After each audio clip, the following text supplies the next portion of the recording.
Welcome to Puerto Rico English News, the only English-speaking broadcast of local Puerto Rican news and entertainment. Please subscribe. Keep us alive.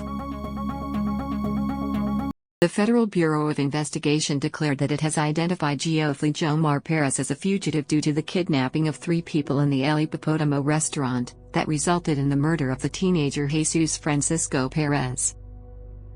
According to the FBI complaint, on the night of October 30th, 3 people were seen dressed in black and riding in 2 vehicles with the owner of El Hippatimo Restaurant, a 22-year-old young man and a 16-year-old teenager. Shortly after, they requested the payment of a reward to release them, which ended up being $80,000. But, while on the phone with a relative on the orders of the kidnappers, one of the captors fired a gun, the FBI said in documents submitted to the court. After the firing of the gun by one of the armed individuals in the white bus, one hostage observed that the teenager, Jesus Francisco Perez, had been hit with a bullet or a fragment and began to bleed, adds the federal complaint. The young man later died from the gunshot wound. The director of the FBI in Puerto Rico, Joseph Gonzalez, maintained that they have also identified people who have helped Perez hide, anticipating that they would be prosecuted with criminal charges. We understand that he is still in Puerto Rico. We have been to various parts of the island and we know of some individuals who are helping him to move, and that is also a federal crime, Gonzalez added. November 11, 2021, Guaynabo, Puerto Rico. Forensics have confirmed the decomposed body found on a cliff beside PR 833 as Jaime Liz Franco Maldonado, 18 years old. The cause of death was a gunshot wound. In addition, they concluded that it was a homicide. Her body was reportedly found by her father-in-law November 7th. She was reported missing November 4th.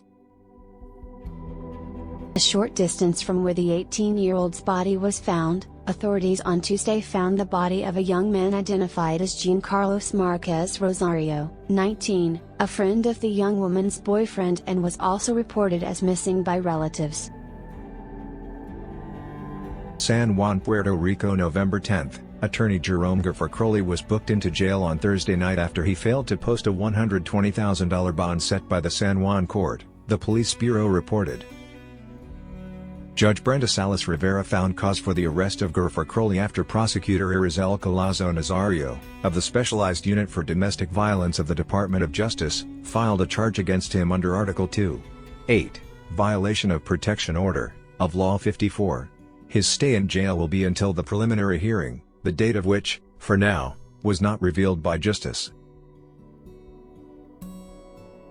In January, Garfer Croley was charged with psychological and physical abuse of his partner, causing his contracts with 2 government agencies under his firm, the Garfer Group, to be cancelled.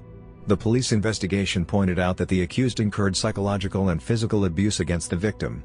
Garfer Croley was then charged with a violation of Article 3.1 of Law 54. The victim, Blanca Saez, posted photos of her injuries.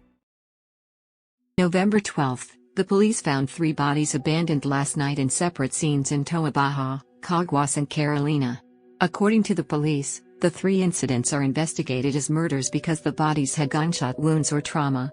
The first incident occurred around 5:45 p.m. on the PR 854 highway, in the Media Luna sector in Toa Baja.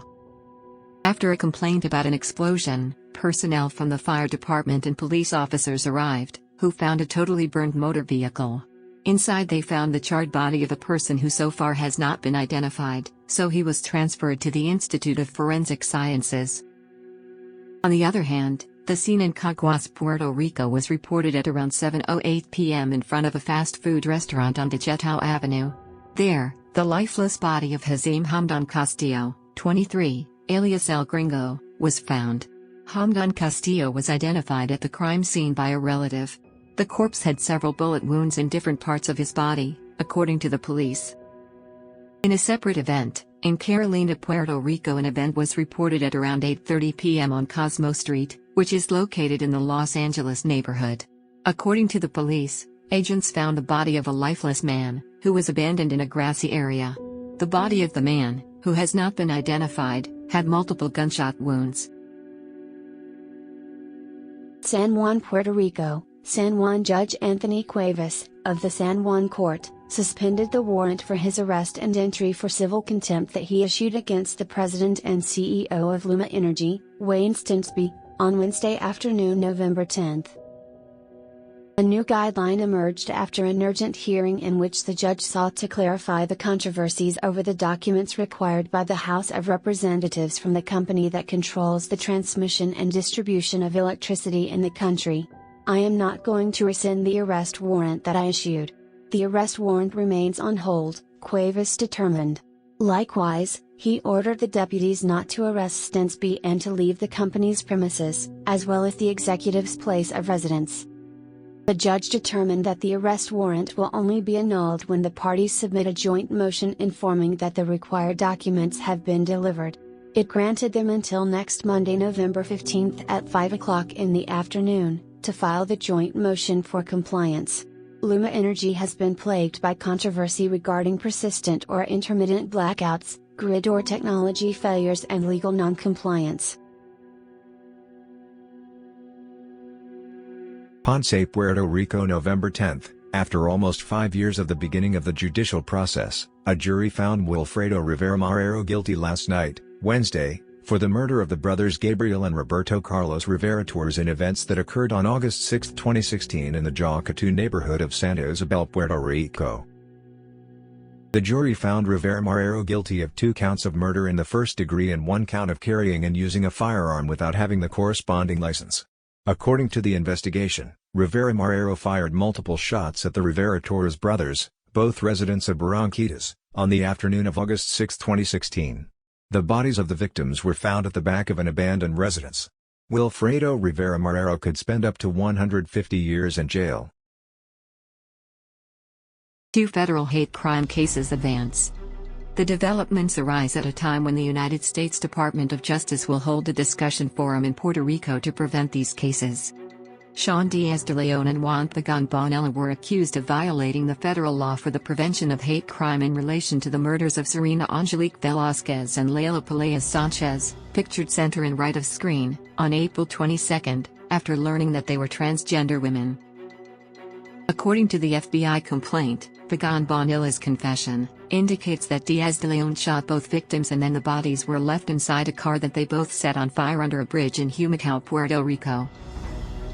August 6, 2021, Anthony Lobos Ruiz, Jordani Rafael Laboy Garcia and Christian Yamori Rivera Otero are accused of conspiring and committing a hate crime by shooting paint pellets at Alexa Luciano Ruiz, pictured left of screen. All 3 are not charged in the murder of the transgender woman. After the court ordered that they all be put in prison until trial, Lobos Ruiz insisted on obtaining bail, which is not a guaranteed right in the federal justice system. The court denied it because it was understood that he had committed a violent crime and because he represented a flight risk due to having been arrested at the airport. Alexa was murdered shortly after the 3 young men posted a video of the assault on social media. San Juan, Puerto Rico, November 11, an aquatic drone from the Sail Drone Company, famous for becoming the first unmanned vehicle to capture on video what the interior of a hurricane looks like, was observed last weekend in waters off the north coast of Puerto Rico, a short distance from El Morro, in Old San Juan. The aquatic drones that investigate the intensity of hurricanes off the coast of Puerto Rico have created a stir in local media as residents and tourists were amazed at this vessel's mysterious appearance. 5 unmanned surface vehicles are part of NOAA's National Oceanic and Atmospheric Administration mission. Saturday, November 13. The risk of ocean currents continues to be high on all the beaches on the island's north coast, the National Meteorological Service in San Juan reported. A 71-year-old man drowned this Saturday afternoon in events that occurred on Piñón Brucey Beach, in the Membrillo neighborhood of Camuy, police reported. The National Meteorological Service reported that maritime conditions continue to deteriorate on all beaches exposed to the Atlantic Ocean from the northwest to the northeast of the island, including Vieques and Culebra. In business news, Macy's joins the list of businesses seeking to attract and retain staff through minimum wage increases. Therefore, they announced that by May 2022, the chain's employees, including those who work in Puerto Rico, will earn a minimum of $15 an hour. International Restaurant Services, the holding company of Chili's, Romano's Macaroni Grill and P.F. Chang's restaurants in Puerto Rico, is looking for new employees this week. As part of the recruitment strategies, the company is offering salaries starting from $9.50 an hour for kitchen and dishwasher employees, as well as a $300 hiring bonus, medical plan and dental plan, free uniforms, retirement plan with employer matching, training with pay, short-term disability insurance, among others. Here is your weather forecast for the week of November 14, 2021.